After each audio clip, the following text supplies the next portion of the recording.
ವಿಶ್ವಕಪ್ T20 ವಿಶ್ವಕಪ್ನ ಕಪ್ಪನ್ನ ಮುಡಿಗೇರಿಸಿಕೊಂಡು ಬೆನ್ನಲ್ಲೇ ವಾಪಸ್ ತಾಯ್ನಾಡಿಗೆ ಮರಳಿದ್ದಾರೆ ನಮ್ಮ ಎಲ್ಲ ಟೀಮ್ ಪ್ಲೇಯರ್ಸ್ಗಳು.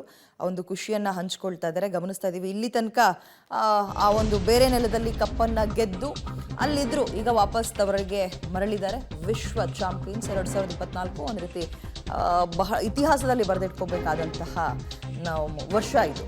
ಡೆಲ್ಲಿಗೆ ಬಂದಿಳಿದಿದೆ ರೋಹಿತ್ ಪಡೆ. ಎಲ್ಲರಲ್ಲೂ ಕೂಡ ಸಂತಸ ಮನೆ ಮಾಡಿದೆ. ಕ್ರಿಕೆಟ್ ಪ್ರೇಮಿಗಳಲ್ಲೂ ಕೂಡ ಇದು ಬಾರ್ಬಡೋಸ್ನಲ್ಲಿ ಆಗಿದ್ದು ಮ್ಯಾಚು.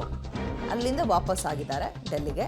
ಡೆಲ್ಲಿಯಲ್ಲಿ ವಿಶ್ವ ಚಾಂಪಿಯನ್ಸ್ಗೆ ಅದ್ದೂರಿಯಾದಂತಹ ವೆಲ್ಕಮ್ ಸಿಕ್ಬಿಡ್ತು. ಮೋದಿ ಅವ್ರನ್ನ ಭೇಟಿ ಆಗ್ತಾರಂತೆ ನೆಕ್ಸ್ಟ್ ಟೀಮ್ ಇಂಡಿಯಾದವರು. ಮೋದಿ ಕೂಡ ಕಂಗ್ರಾಟ್ಸ್ ಹೇಳಿದ್ರು ಅವತ್ತು. ಬಳಿಕ ವಿಶ್ವಕಪ್ನೊಂದಿಗೆ ಆಟಗಾರರ ಮೆರವಣಿಗೆ ಕೂಡ ಇರುತ್ತೆ. ಅವರಿಗೆ ಮರಳಿದರೆ ವಿಶ್ವ ಚಾಂಪಿಯನ್ಸ್ ಡೆಫಿನೆಟ್ಲಾಗಿ ಒಂದು ರ್ಯಾಲಿ ಥರ ಮಾಡ್ತಾರೆ.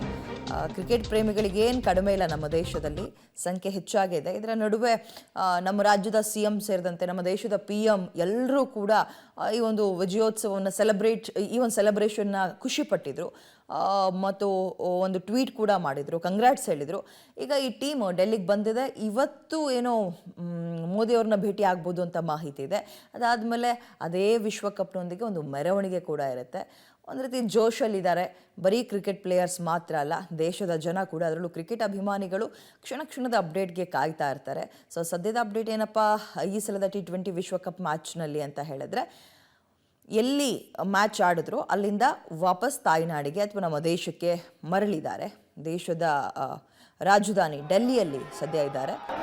ಏರ್ಪೋರ್ಟ್ನಲ್ಲಿ ಕ್ರಿಕೆಟ್ ಅಭಿಮಾನಿಗಳ ಸಂಭ್ರಮವನ್ನು ನೋಡ್ತಾ ಇದ್ದೀರಿ. ಇಂಡಿಯಾ ಅಂತ ಜಯಘೋಷಗಳನ್ನು ಕೂಗೋದ್ರ ಮುಖಾಂತರ ಅವ್ರಿಗೆ ಇಷ್ಟವಾದಂತಹ ಪ್ಲೇಯರ್ಸ್ಗಳ ಹೆಸರನ್ನು ಕೂಡ ಒಂದು ಜಪ ಮಾಡ್ತಾ ಇದ್ದಾರೆ. ಅಂದರೆ ಅವ್ರಿಗೆ ಬಹಳಷ್ಟು ಖುಷಿಯಾಗಿರುತ್ತೆ.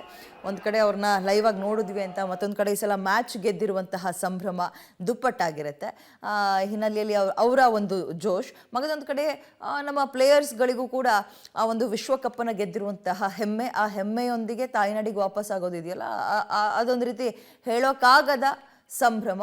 ಆ ಒಂದು ಸಂಭ್ರಮದಲ್ಲಿ ಅವರು ಕೂಡ ತೇಲ್ತಾ ಇದ್ದಾರೆ.